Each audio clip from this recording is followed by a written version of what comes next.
And we'll make a little calendar.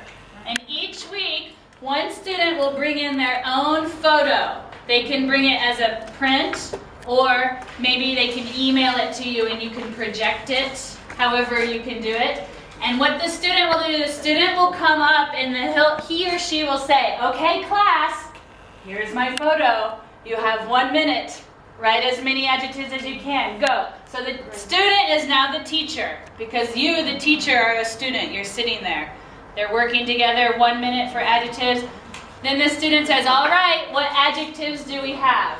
Okay? And so the students will give out their adjectives, we'll listen to them, we'll see who had the most adjectives, okay? And then that's just a warm-up. It gets students thinking about adjectives. It encourages them to learn some more adjectives.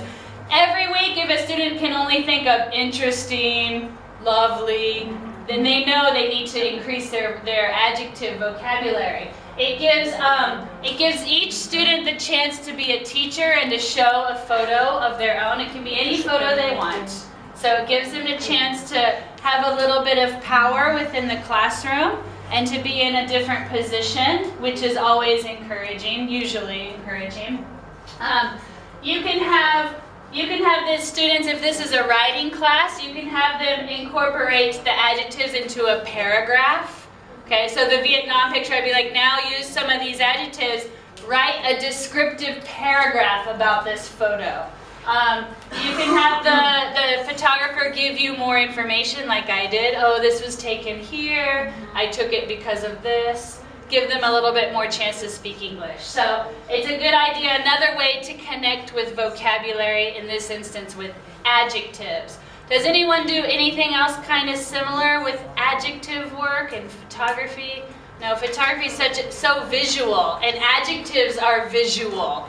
Adjectives are words that help us to visualize, so they just really go together naturally. I love to use photographs with adjectives as much as possible, I like one activity, and you can find these pictures in the net. Faces, different faces, and I start the lesson with how do you feel? And there are faces, one is smiling, the other is expressing the boring expression on the face. And what are you now?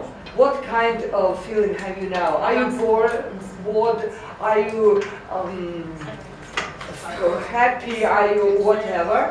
And that is very good, because I introduce what kinds of faces maybe, and they find themselves where they are. Sure. And how to start the lesson. It's also a good warm-up, a good idea to get them in there. Yeah.